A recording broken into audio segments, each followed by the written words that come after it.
Un viaje por el cine chileno y del mundo a través de la mirada de la Cineteca Nacional de Chile.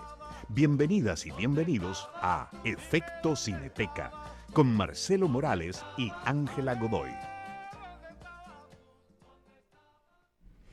Hola, hola a todas, todos y todes. Bienvenidos a el capítulo 17 de Efecto Cineteca.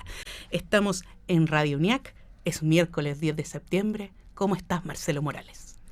Muy bien, Ángela. Esta semana una semana especial, de mucha reflexión, bueno, en conmemoración siempre de lo que fue el 11 de septiembre de 1973, un día que cambió la historia de Chile y bueno, que también vamos a hablar un poco de eso, cómo también cambió el cine chileno, dramáticamente, radicalmente, vamos a hablar un poco de eso.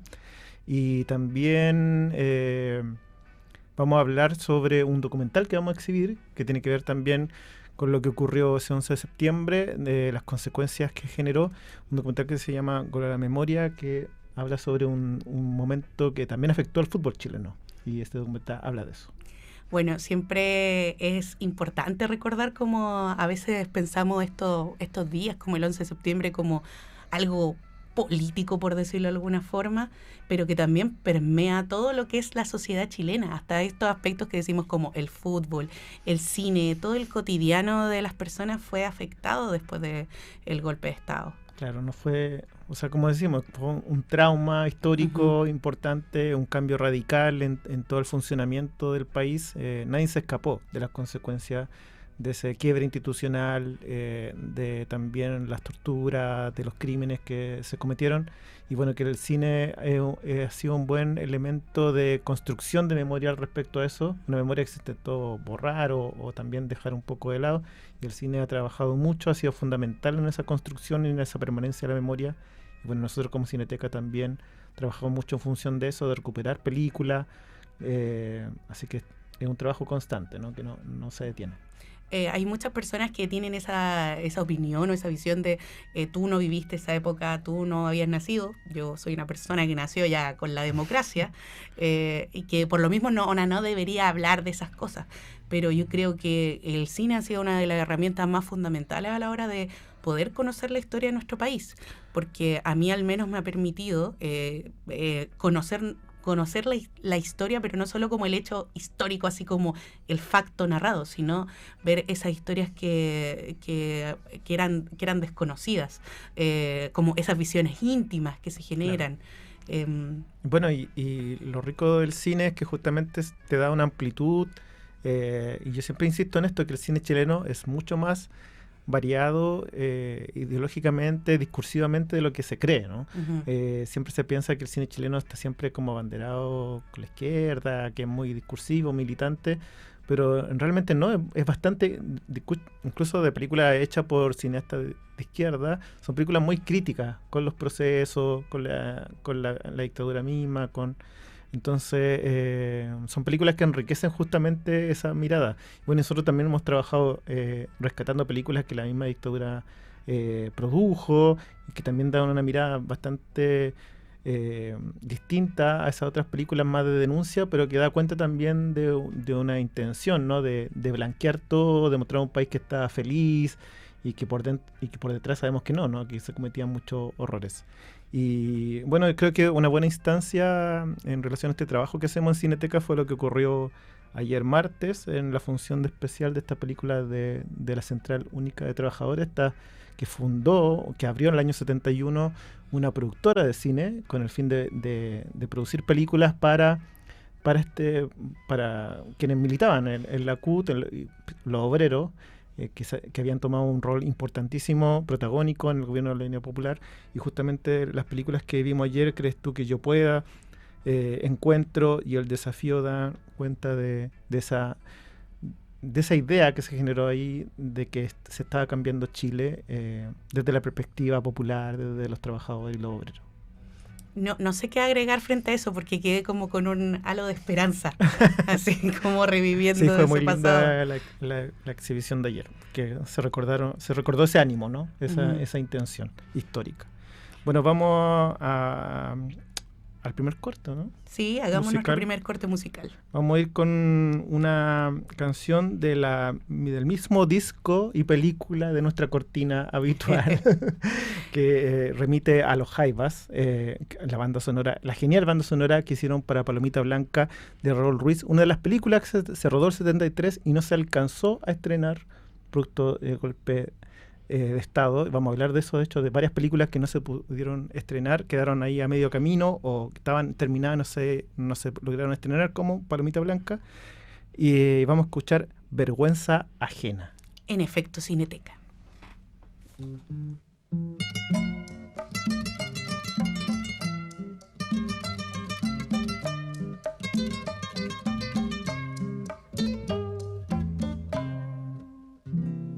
Vergüenza, cada día más vergüenza de este amor enloquecido. Eso sienten los demás. Pero mientras no sabemos, no habrá angustia. Podremos mirarnos y hasta conformarnos de la incomprensión.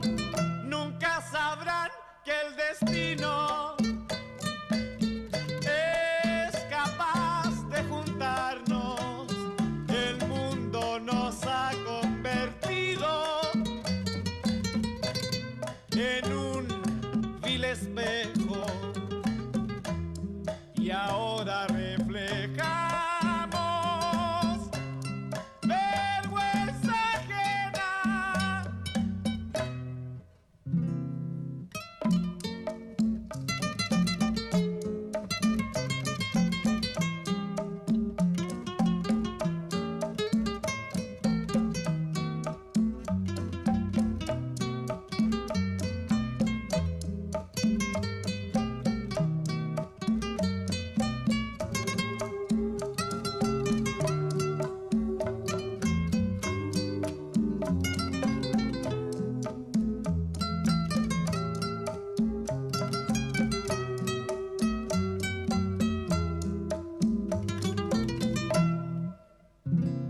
Vergüenza, cada día más vergüenza de este amor enloquecido. Eso sienten los demás. Pero mientras no sabemos, no habrá angustia. Podremos mirarnos y hasta conformarnos de la incomprensión.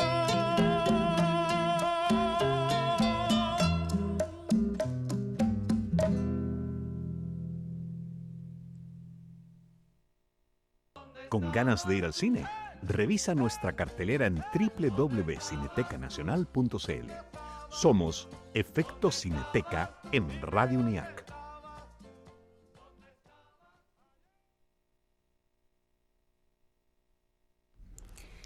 Estamos de vuelta en Efecto Cineteca, en este capítulo especial donde vamos a estar hablando acerca de el cine muy vinculado a los ejercicios de memoria en esta jornada de miércoles 10 de septiembre.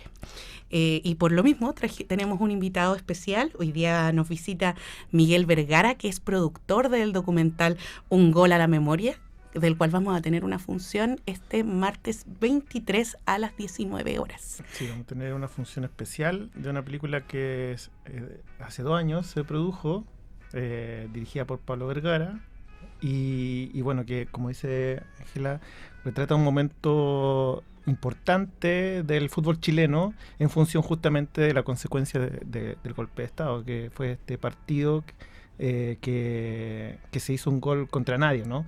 Este gol en el Estadio Nacional, que había estado poblado de presos políticos, donde se había torturado gente y que se desocupó para que Chile hiciera un gol a una Unión Soviética que no vino y así clasificara al Mundial de Alemania 74. Gracias, Pablo, Miguel, por estar acá en el programa. Y bueno, cuéntanos un poco qué los motivó a ustedes a contar esta historia en un documental, que es una historia que ya se ha contado en el libro, hablábamos del Partido de los Valientes, Axel Piquet, muchos reportajes en televisión, hay hasta un cómic que por ahí que circula. ¿Qué le llevó a usted a hacer un documental? Bueno, gracias a ustedes primero que todo. Nosotros felices de estar acá compartiendo, sobre todo para la Cineteca. Lo que nos motivó básicamente fue, mira, esto es del inicio de la productora, ¿ya?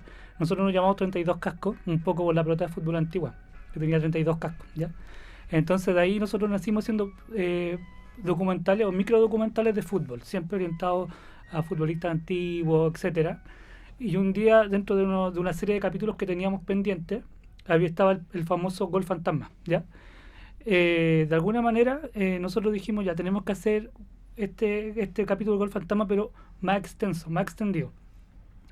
Lo que al principio partió como un documental casi 100% de fútbol, se fue girando un poco el rumbo a medida que nosotros fuimos investigando, ¿ya?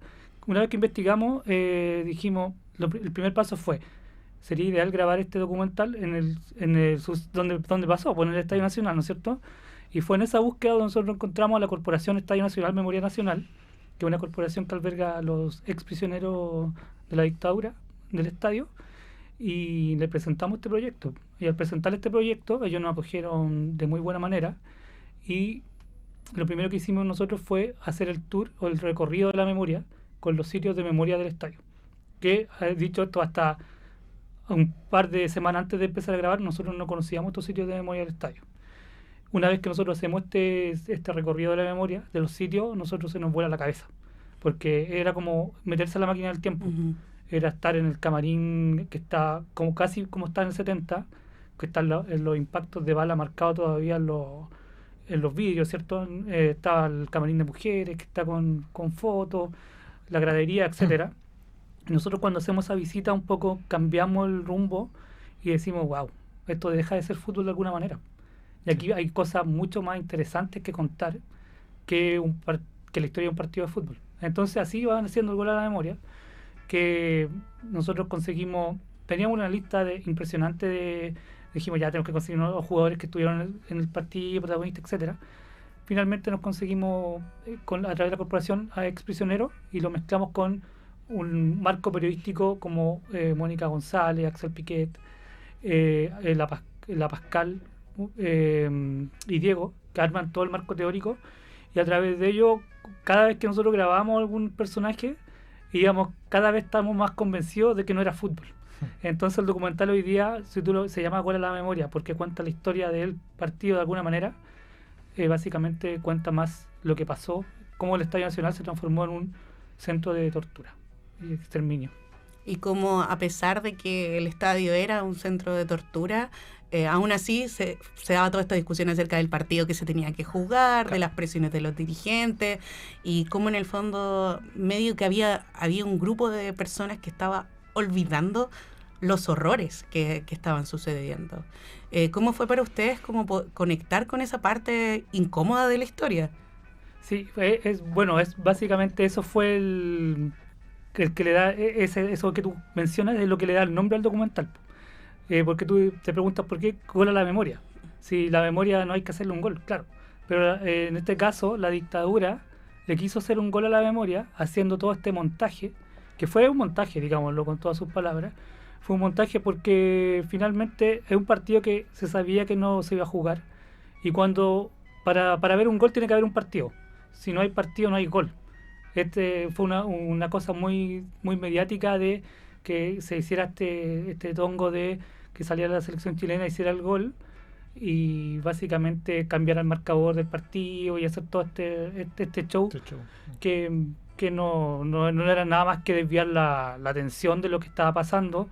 Los exprisioneros estuvieron encerrados, estuvieron 2 meses. Eso es otro dato. El Estadio Nacional pasa a ser centro de detención el mismo día 11 de septiembre. Uh-huh. Ese mismo día se ingresan los primeros exprisioneros y se desocupa entre el 7 y el 10 de noviembre. Y se desocupa gracias a este partido de fútbol. Pero cuando va la FIFA, porque la FIFA tenía que ir una semana antes a hacer la inspección si se podía jugar este partido de fútbol, cuando va la FIFA oficialmente están los ex prisioneros todos ahí la escotilla y lo exponen al fondo, lo esconden en los subterráneos y la FIFA llega a hacer, inspecciona solamente la cancha y dice no, aquí no pasa nada, está todo bien. El partido se puede jugar, obviamente era un riesgo que jugaran el partido con los ex prisioneros porque algo podía pasar y por eso que el Estadio Nacional deja de ser un campo de concentración para que se juegue este partido que en el fondo no fue partido. Cuéntanos un poco de eso, para la gente que no sabe de esta historia, la trastienda. Bueno, eran el partido repechaje para clasificar al Mundial de Alemania y Chile tiene que jugar con la Unión Soviética ni más ni menos, justo en el contexto de... Y se va a jugar a Moscú, hay un partido 0-0 heroico, del cual no hay imágenes además, No. pero después tenían que venir los rusos a jugar acá el partido de vuelta y ¿qué pasa ahí? ¿Por qué finalmente no ocurre y tienen que jugarse... se juegan contra nadie? Mira, yo no sé si es que hemos investigado y no hay otro dato que alguna selección haya quedado fuera de un mundial por un hecho político, como que pasó con Rusia. Ya, efectivamente, como tú dices, estaban jugando las clasificatorias para el mundial. Chile, para variar, estaba como con la calculadora y tenía que jugar un repechaje con la Unión Soviética. ¿Cuál de los dos iban al mundial? El partido estaba planificado mucho antes del golpe de Estado, digamos. El primer partido fue el 16 de septiembre, allá en Moscú. El mismo día 11, cuando pasa el golpe, los jugadores tenían que tomar un avión para ir a jugar a Moscú. Los jugadores obviamente viajaron igual. Fue el único, creo que fue uno de los pocos aviones, o 2 o 3 aviones que salió ese día de... Hay leyenda ahí que le dispararon al avión. Hay una leyenda, cosas. Un mito ahí. Sí, y fue el avión que se fue con los jugadores con la incertidumbre tremenda de lo que estaba pasando acá, porque había un golpe de Estado hace horas. Juegan efectivamente, como tú dices, allá en Moscú. Hay un 0-0 heroico, que no hay datos de eso. Había un puro periodista, creo, del Mercurio, que tomó un par de fotos, pero ni siquiera los rusos quisieron registrar eso. Y efectivamente después estaba planificada la vuelta. La vuelta era acá en Santiago el 21 de noviembre. Para los rusos era súper fácil. Venían para acá, hacían un gol y estaban en el Mundial. Pero obviamente ellos dijeron como una declaración de principio: nosotros no vamos a ir a jugar a una cancha que está manchada de sangre, y es como una denuncia al mundo diciendo: en Chile están pasando cosas, nosotros nos retiramos y no jugamos porque está pasando esto, solucionenlo. Y así pasó la historia, que ellos efectivamente no vinieron. Y ese es el partido un poco del... que, como te decía yo, gracias a eso permite que Chile vaya al Mundial de Alemania 74. Pero yo no sé si hay otro precedente de que una clasificación de esa manera y un equipo que también quiera quedar fuera de un Mundial por una manifestación de derechos humanos. Una postura. ¿Qué opinas tú acerca como de este encuentro de fútbol y política? Porque creo que el fútbol siempre ha estado cercano a la política, en mi opinión, siempre ha estado mezclado. Pero hay un montón de gente también que dice: no, esto fútbol. O sea, no nos metamos aquí, derechos humanos, no nos pongamos a conversar. Lo que pasó en el último mundial acerca de que se cuestionaban las condiciones de los trabajadores que tuvieron que construir todos esos estadios, un montón de información ahí como... ¿Qué opinas tú acerca de ese encuentro? Mira, lo que pasa es que el fútbol históricamente ha sido como el pan y circo del pueblo. O sea, sirve para distraer la mente. Pasó también en Argentina con el Mundial del 78, que también se jugó con una dictadura. Y ha pasado históricamente. Siempre es súper fácil, o vayan ustedes en el año 80, como también ocupaban a Colo-Colo, el éxito de Colo-Colo del año 80 para tapar todo lo que estaba pasando acá. Entonces un poco el pensamiento fácil dicen: ya, políticamente está la embarrada, ¿y a qué le echamos mano? Al fútbol, que es masivo, ¿no es cierto? Y el fútbol de alguna manera te distrae la mente, te distrae la vista, y la gente va a estar feliz si gana el Colo-Colo el otro día, y no me importa que me estén embarrando por el otro lado. Entonces un poco eso es lo que pasa con el fútbol, se ocupa como un arma política, y históricamente. O sea, es cierto que tiene harto, porque el fútbol es un deporte masivo, entonces tiene harta influencia, sí, y la política lo ocupa a su manera, sí, entonces está todo conectado. Bueno, y sigue siendo importante esa relación y esa generación sobre todo que jugó ese partido, quizá para mí una de las mejores selecciones de la historia del fútbol chileno, y que como que fue dañada por todo este contexto. Y está Carlos Caselli, obviamente, uno de los puntales de ese equipo, y que hace poco se generó toda una discusión respecto a alguien que lo criticó por su por unas opiniones políticas, sacó esta columna Daniel Matamala. Finalmente ahí se comprueba como que finalmente el fútbol sigue siendo como también una discusión importante dentro de esos contextos. En la película finalmente, que ya lleva 2 años de distribución, que la vamos a tener ahora en Cineteca, ¿cómo ha sido esos encuentros? Me imagino que se genera una discusión al respecto de gente que ni siquiera es muy cercana al fútbol o a esa historia. Sí, pues pasa mucho que es una historia que no es muy conocida. Entonces, la mayoría de la gente la ve y dice, oye, no tenía idea que el Estadio Nacional se había prestado para esto, que habían estado detenidos acá. Se sabía que había gente detenida en el estadio, pero no sabían que se había desocupado por un partido de fútbol. No tampoco conoce la historia del partido. Entonces, efectivamente, este documental de alguna manera viene a revivir, es como un ejercicio de memoria importante para nosotros. Básicamente no solamente por revivir una historia deportiva, que yo creo que es una de las historias deportivas más negras del deporte chileno. O sea, no sé si hay unos dicen la del Cóndor Roja, pero yo creo que esto es a nivel país es una mancha negra. Más allá de revivir el partido o la historia deportiva, yo creo que el documental tiene historias muy notables de exprisioneros. Por ejemplo, nosotros tuvimos la suerte de entrevistar a 6 exprisioneros del estadio que no habían querido hablar. Que hay documentales para atrás que son el Estadio Nacional, ¿no es cierto?, de la Carmen Luz. Pero las personas que nosotros tenemos en el documental son personas que estuvieron calladas durante 40 años porque no se atrevían a hablar. Fueron personas que estaban muy traumadas. Entonces hoy día, por ejemplo, sacaron su verdad. Fue un acto para ellos liberador, como también lo fue para nosotros escucharlo. Entonces yo creo que gente que ya está en la última etapa de la vida, que no se quiere ir sin contar un testimonio, y los testimonios, fíjate que no son de odio.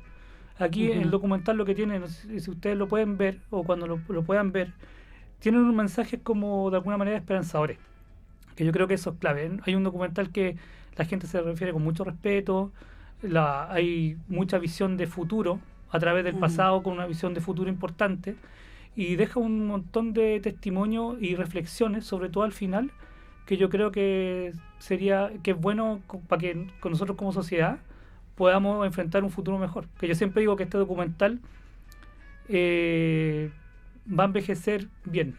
Y va a envejecer bien porque yo creo que va a ser un material de consulta. Y sobre todo para profesores de historia, para gente que le gusta, o para las nuevas generaciones.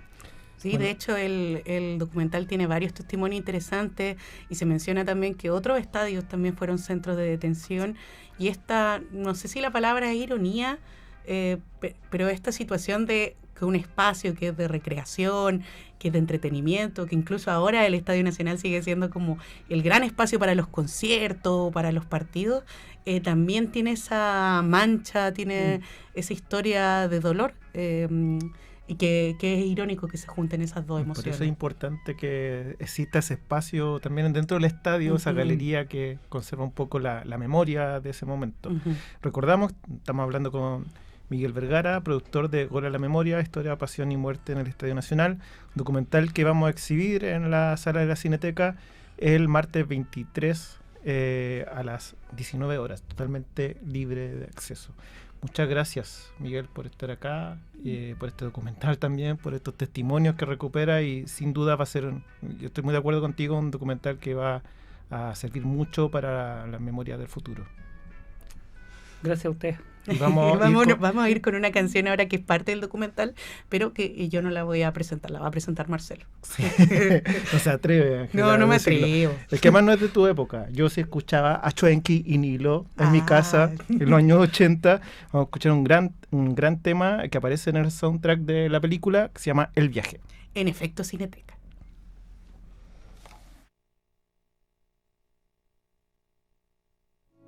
Señores, denme permiso para decirles que no creo lo que dicen las noticias, lo que cuentan en los diarios, lo que entiendo por miseria, lo que digo por justicia, lo que entiendo por cantante, lo que digo a cada instante, lo que dejo en el pasado, las historias que he contado,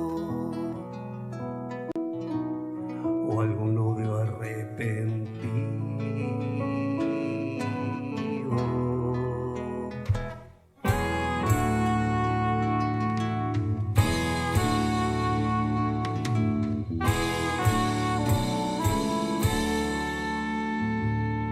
Para que ustedes no esperen que mi canto tenga risa, para que mi vida entera les quede al descubierto, para que sepan que miento como lo hacen los poetas, que por amarse a sí mismos su vida es un gran concierto.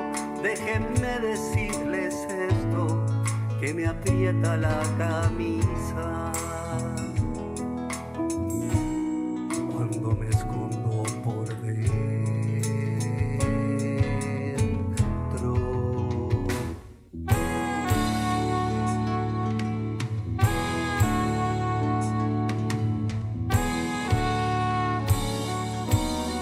Y si alguno quiere risa, tiene que volver la vista y mirando las vitrinas que adornan las poblaciones, o mirar hacia la calle donde juegan esos niños a pedir monedas de hambre, aspirando pegamento para calmar tanto tormento que les da la economía.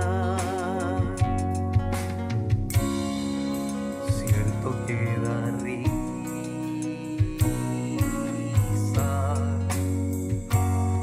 pero yo creo que saben dónde duermen esos niños congelados en el frío, tendidos al pavimento, colgando de las cornisas, comiéndose a la justicia, para darle tiempo al diario que se ocupe del deporte, para distraer la mente, para desviar la vista de este viaje por nuestra historia,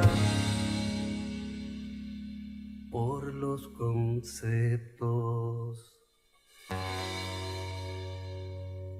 por el paisaje.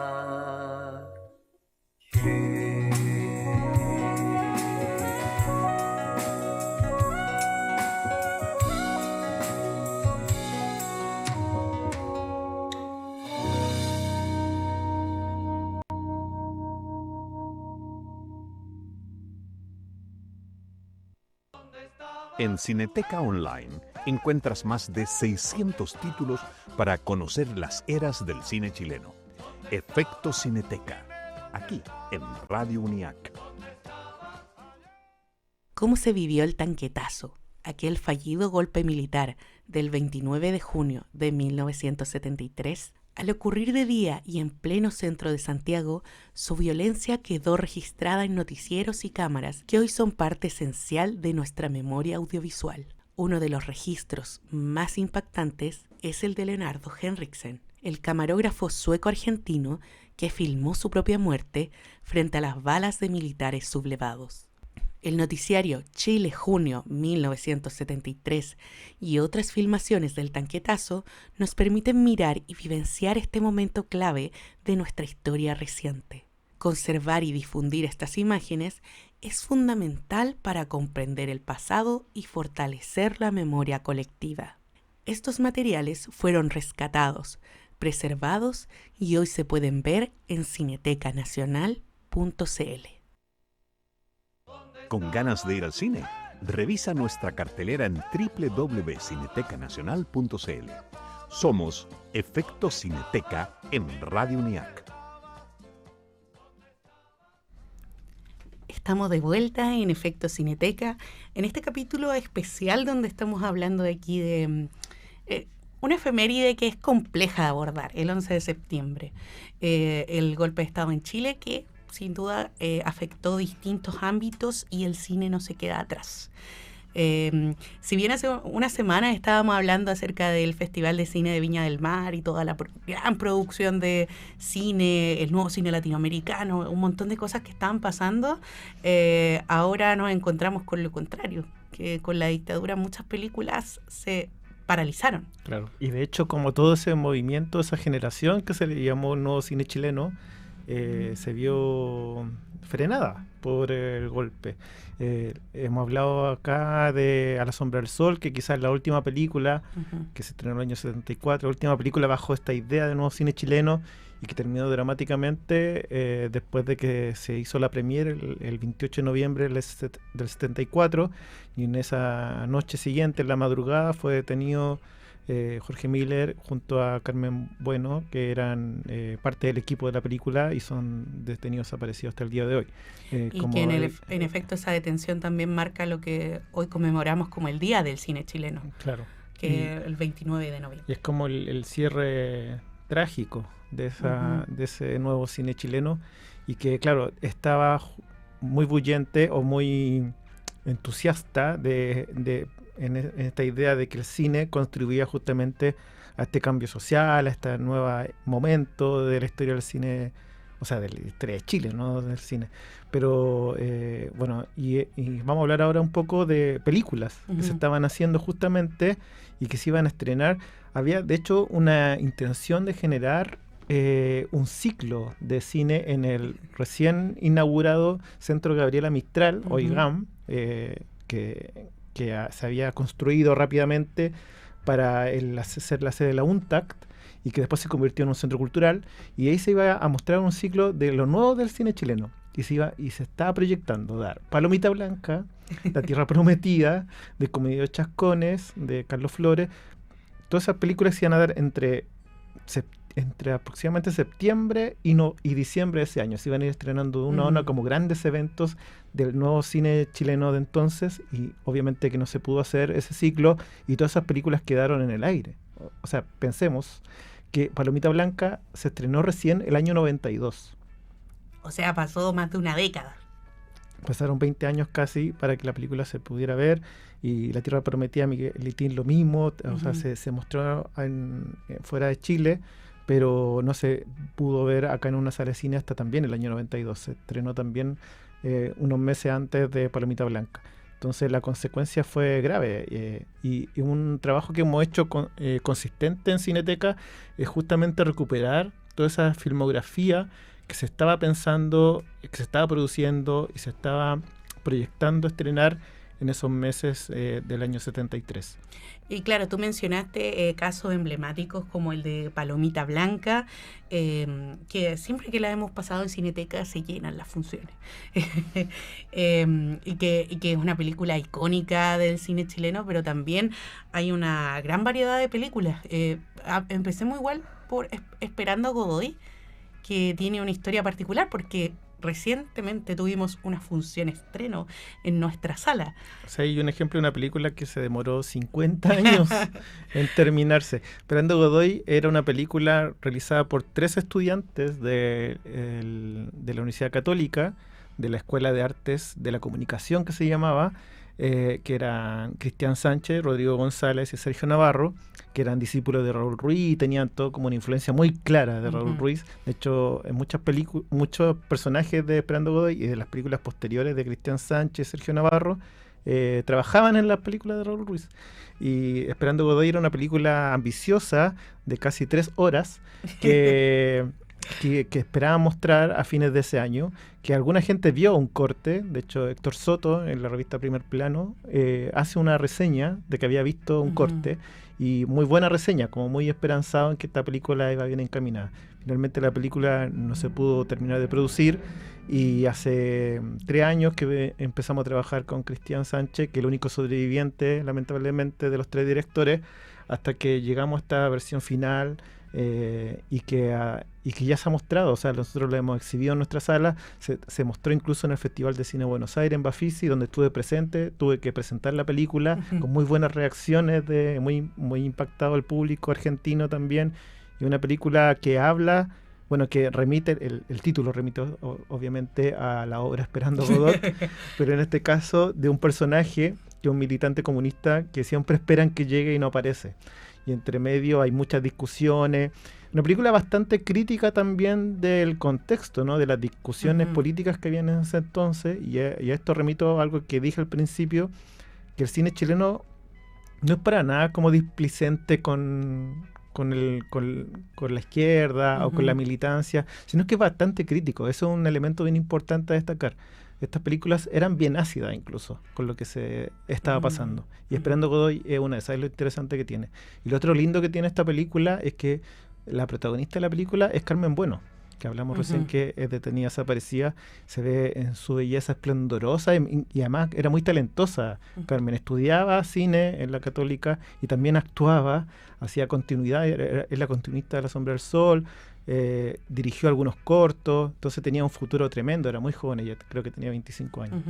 Y actúa acá muy bien en Esperando a Godoy. Y también actúa en La Tierra Prometida, otra película que tampoco de Miguel Litín, una gran película de Miguel Litín, una película que además predice el golpe. Es bien terrible también el final de esa película. Así que, bueno, eso es otra historia. Y en el caso de Esperando a Godoy también tiene esta relevancia para nosotros como Cineteca por haber trabajado directamente con el director en este proceso de recuperar el sonido, tengo entendido, que fue también algo complejo. Claro, fue como un puzzle, ir encontrando las partes de la película y ir viendo qué era lo que se podía encontrar finalmente. O sea, esas 3 horas que originalmente estaban pensadas, no las pudimos encontrar completas, pero claro, Cristian Sánchez, viendo ya el material, una vez que lo digitalizamos, todo lo que se había recuperado, se dio cuenta que la película se podía levantar igual con lo que había. Entonces el metraje que van a ver hoy es muy meditado, está editada de hecho, así que no van a ver hallazgos muy importantes, muy graciosa también. Además que, bueno, creo que es una película que vale la pena decir como esto de que se esperó 50 años para poder terminarla, de poder mantener la fe. Con respecto al cine, con respecto a las cosas que uno puede encontrar, y también la distancia del tiempo que nos permite ser más críticos o mirar las cosas de otro modo. Me imagino que para Cristian Sánchez debe haber sido muy heavy poder encontrarse de nuevo con este metraje. Y además que se recordaba mucho. Yo cuando la mostramos la primera vez, yo me senté al lado de él y me iba comentando mucho. Entonces se acordaba mucho de algunos. El director cut. Decía, claro, fue todo un comentario del director en vivo. Y él me decía, este plano, me acuerdo que lo hicimos con Nelson o con Rodrigo, como que se acordaba perfectamente quién se había hecho cargo de la filmación de una escena en específico. Así que una película hecha a harto pulso, o sea, como por los favores, las buenas voluntades y las ganas de hacer cine. Y una película que se emparenta mucho en forma y en contenido con Realismo Socialista de Raúl Ruiz, que también demoró 50 años en terminarse. Y que también tiene toda esta crítica o esta acidez también de un momento crítico. O sea, era un momento en que se veía que la cosa no venía bien, ¿no? Que venía un quiebre institucional o era guerra civil o era un golpe, pero estaba latente ahí el peligro de un quiebre institucional en Chile. Y bueno, la película acá de distintos ánimos, incluso humores, enfrenta ese contexto.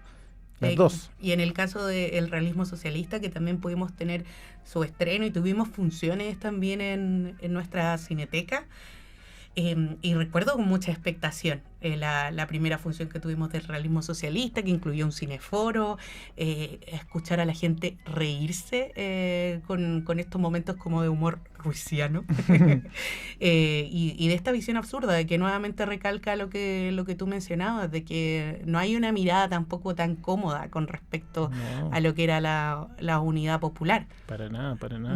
Pero son películas bien vitales en el sentido de que están hechas en la calle, en ambas de repente se cruza la realidad misma, en las marchas o tomas de fábrica, y se iba a filmar ahí mismo, se metían ahí como a actuar entre medio y se vinculaban con esa realidad, entonces tiene esa riqueza también de memoria muy importante.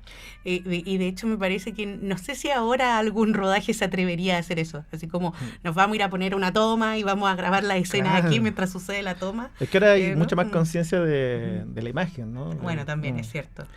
Oye, otra historia importante de contar en ese contexto fue Patricio Guzmán, que obviamente que él no estaba pensando en hacer una película como La Batalla de Chile, algo que surgió como para el contexto, lo empujó un poco a salir a la calle a filmar lo que estaba pasando, y él estaba produciendo una película que se llamaba Manuel Rodríguez, que era una película sobre el guerrillero, sobre nuestro héroe de la patria, así como una nueva versión después del Lúzar de la Muerte, y fue una producción ambiciosa dentro de Chile Films, pero Chile Films también se fue afectado por el contexto de las discusiones internas de la Unidad Popular incluso, y finalmente la película quedó un poco a la deriva, y él agarró el equipo con el que estaba trabajando, y uno era Jorge Miller justamente, y salió con él a filmar lo que estaba pasando en esos meses del año 73, aproximadamente entre mayo y septiembre de 73, salieron a la calle a filmar todo lo que estaba pasando, y después eso fue lo que derivó en la Batalla de Chile. En ese contexto, él llamó a la película El Tercer Año, porque había hecho el primer año, que es la película sobre el primer año del gobierno de Allende, y proyectaba que esta iba a ser la película sobre el tercer año. Pero finalmente todo ese material logró sacar clandestinamente del país con ayuda de mucha gente, y en Cuba y en Europa finalizó el montaje de la primera parte de la Batalla de Chile el año 75, si no me equivoco, y que conmovió finalmente a todo el mundo por la calidad también, designado uno de los documentales políticos más importantes de la historia del cine, ni más ni menos. De hecho, aparecen muchas de esas listas, así como los top 100 de los documentales, que muchas veces tienen solo cine europeo, norteamericano, y ahí se cola la Batalla de Chile. Pero esa es un poco la historia. Y bueno, otras películas que tenemos acá anotadas que estaban a punto de terminarse o en proceso: el Metamorfosis del jefe de la policía política del Elvio Soto, un gran título. Es un gran título. Nuevamente con Marcelo Romo, que es un poco una continuación de Voto más Fusil, de la que hablamos la otra vez por la función que tuvimos de recuperación.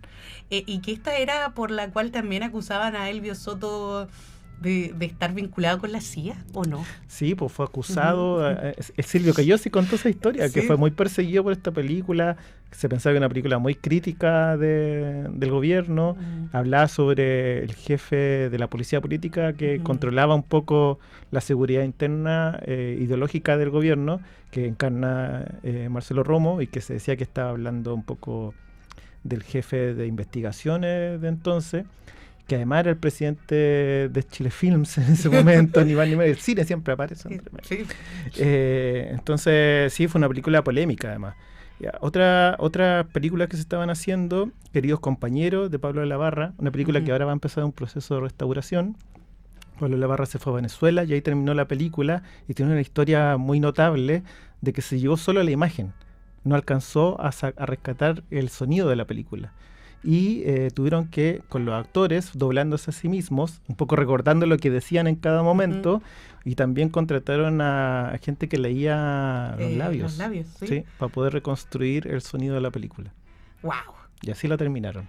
Mira, pero si el cine tiene un ejercicio de voluntad increíble. No, increíble. Sí. Bueno, muestra un poco esta persistencia de los cineastas chilenos que se fueron al exilio, de un poco seguir con lo que estaban haciendo, de terminarlo, también como una forma de lucha también, ¿no? De resistencia frente a lo que estaba pasando en Chile. Oye, hay una famosa película también que siento que es casi como un mito urbano, de animación en stop motion que se estaba realizando en Chile, llamada Martín y Cano. Qué increíble. Que se basaba en unos personajes que aparecían en la revista Cabros Chicos, que era una revista que editaba la editorial Quimantú, que está destinada al público infantil. Y acá, dentro de los talleres de Chile Films, había un taller de animación, y claro, un grupo de creadores ahí armó un cortometraje de Martín y Cano en stop motion, unas películas precursoras de stop motion en Chile, y que, ¿lo digo o no lo digo?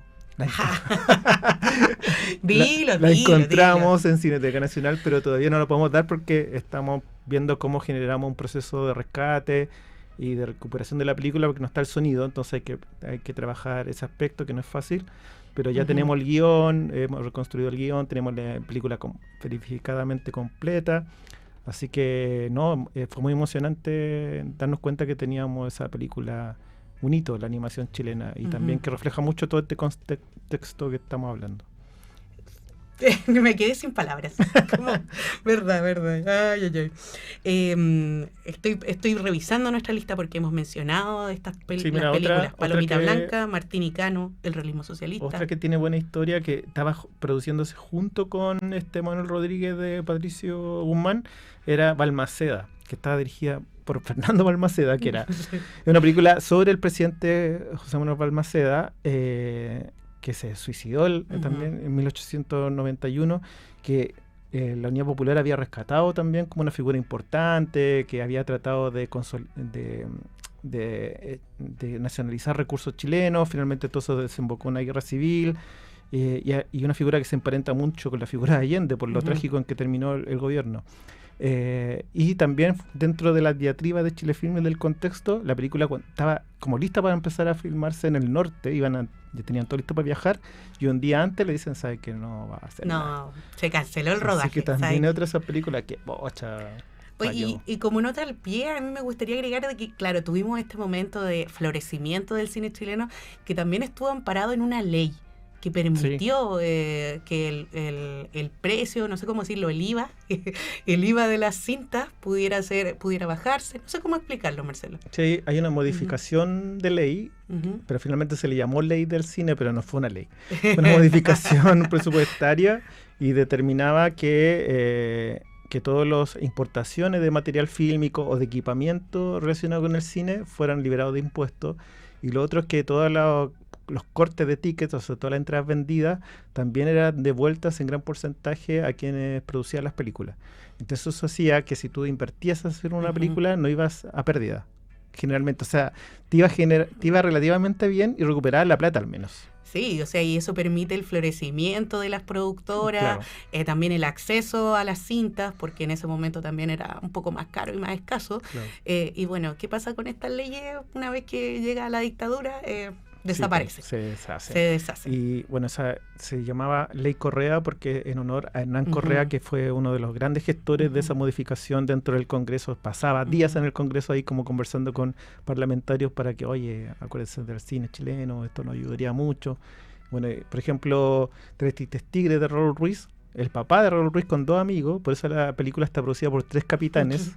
El papá de Raúl Ruiz era marino. Entonces, junto con dos Uno que ha amigos sido marino. marinos, armaron esta productora transitoria 3 capitanes y produjeron Tres Tigres para Raúl Ruiz, que era un jovenzuelo de 26 años. Y claro, con la idea de que iban a recuperar la plata. ¿La recuperaron? No lo tengo claro. Pero se la jugaron por Mira, este esas joven. cosas en el cine chileno uno nunca las va a saber, así como si se recuperó o no el dinero. Pero todos sabemos que eso no es lo Sí, pero hubo importante gente para que los le fue muy directores. bien. Pues Che Calderón del Toro fue un éxito. Ayúdame este compadre, que fue el gran éxito de la época. Entonces, películas que significaron ganancias para quienes produjeron. Y eso incentivaba a seguir produciendo, a seguir realizando películas. Claro, y a seguir invirtiendo también en estos jóvenes talentos. Así es. Y bueno, después de ya para ir cerrando, pensando en que tenemos estas películas, este cine que es truncado, y también hay distintos directores que se van al exilio y que también se produce esto que es el cine chileno en el exilio. Que parece ser como, no sé si como llamarlo como una tendencia o como un grupo, una forma de clasificar el cine de esa época. Bueno, es un elemento muy particular el cine chileno producido en el exilio. Es como, suena raro decir que es un cine chileno en el exilio, pero efectivamente uno puede decir que existió porque toda esta gran camada de cineastas que tuvieron que irse forzadamente del país porque eran perseguidos, porque era peligroso estar acá, en cada país en el cual se alojaron siguieron produciendo en función a Chile, o sea, pensando en lo que estaba pasando en Chile, denunciando o mostrando los contextos en que los chilenos exiliados llegaban a vivir a esos países, las complejidades de eso. Entonces hay grandes películas de Angelina Vázquez, Marilú Mayet, una de Raúl Ruiz, Miguel Litín. Miguel Litín ni más ni menos se fue a México y hizo una película, Actas de Marusia, con la que fue nominado al Oscar el año 75, así como por una película basada en la matanza del Salitre en Chile. Entonces esas cosas se conocen muy poco, y hay más de 300 películas, creo, bajo esa como sello cine chileno del exilio, un grupo de películas que no hay otro país quizás con ese sello, ¿no? Como de Ujú. que se haya generado esta diáspora de cineastas y que después produjeron tanto en función al país al cual tuvieron que dejar.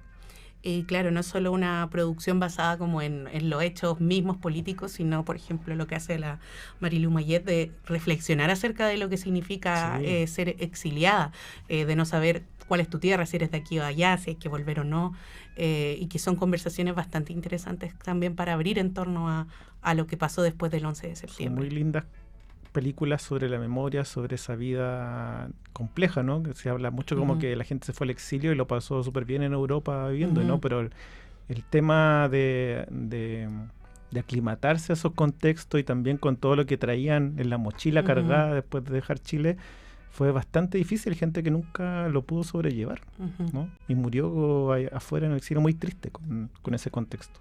Es que yo creo que cuando una ama su país es difícil pensar estar en otro lado, Ujú. o sea, y nuevamente cuestionarse la identidad. Entonces, pensar que la dictadura no solo cala como en quién está al mando, sino que cala hasta ese nivel tan íntimo personal de quién eres tú. Sí, po. Y por eso es importante recuperar estas películas, verlas, y eso es el trabajo que hacemos en Cineteca constantemente. Y para quienes no vivimos ese proceso, poder conocer qué le pasaba a la gente, tener todo este acceso a todas estas reflexiones. Que por cierto, muchas de estas películas están disponibles en cinetecanacional.cl. Sí, pues y tenemos grandes especiales con estos contenidos de estas Ujú. películas, que son cientos, o sea, tenemos más de 100 quizás Ujú. enfocadas en esta temática. Oye, ¿y te parece si vamos al último corte musical? Sí, vamos a ver un corte musical de una de una canción que descubrí investigando para este programa, que se editó un disco de vinilo por el tanquetazo del 29 de junio, del cual hablaba nuestra cápsula, y hay un disco de vinilo donde venía el discurso Allende del 29 de junio en la tarde-noche, y además venía acompañado con canciones, y vamos a escuchar una canción del grupo Lonky, que me gustó mucho más musicalmente, se llama No a la Guerra Civil. En efecto, Cineteca.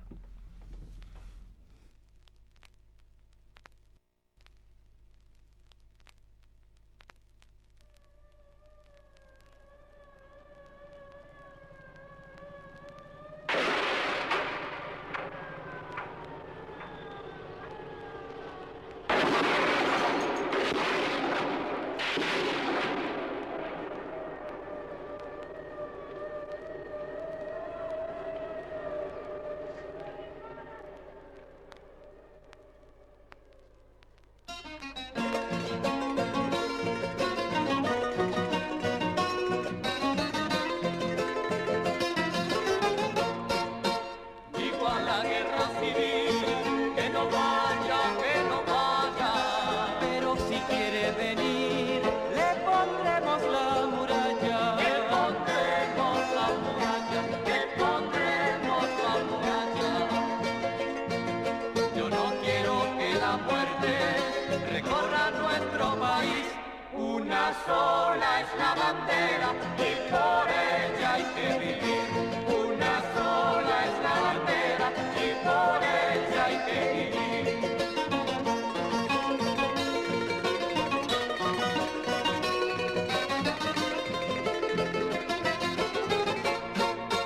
Digo a la guerra civil que no vaya, pero si quiere venir le pondremos la muralla, le pondremos la muralla, le pondremos la muralla.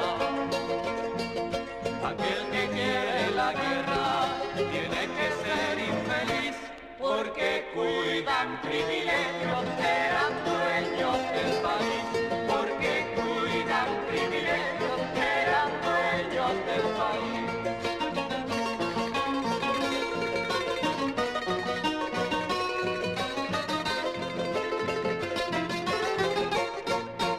Digo a la guerra civil que no vaya, pero si quiere venir le pondremos la muralla, le pondremos la muralla, le pondremos la muralla. Que lo sepa todo el mundo, no se dejen engañar, los patrones quieren guerra, el sudor los va a aplastar, los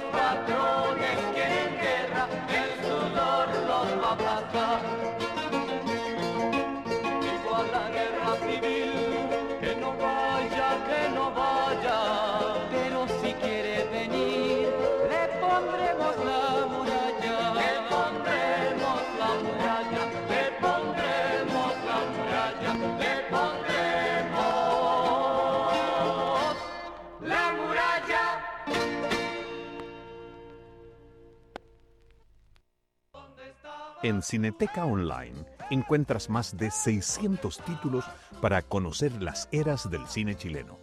Efecto Cineteca, aquí en Radio UNIAC. Bueno, y vamos cerrando lo que es este capítulo especial de Efecto Cineteca, donde yo controlé mi energía histriónica de siempre y los chistes, porque en realidad hoy día era un día para reflexionar y hacer memoria. Sí, un programa reflexivo y que también convocamos mucho a la gente a revisar nuestra programación, a ver las películas relacionadas con el tema, que se den cuenta que son películas mucho más complejas de lo que se pueden imaginar, como saque sus prejuicios. Sí, abajo los prejuicios y la invitación está a revisar en cinetecanacional.cl no solo la programación presencial, sino también los distintos especiales online que tenemos, los registros donde por ejemplo pueden ver el tanquetazo y otros registros que se encuentran y que nos permiten entender mejor nuestra historia. Así es. Bueno, y terminamos acá y nos vemos la otra semana. En 18, sí. Totalmente. Tiki tiki ti la próxima semana. 17, ni más ni menos. Bueno, así que muchas gracias por estar acá presente, escuchándonos o viéndonos. Nos vemos. Esto fue Efecto Cineteca. Nos encontramos el próximo miércoles aquí, donde el cine se escucha. Puedes revivir este capítulo en YouTube, Spotify y radiouniac.cl.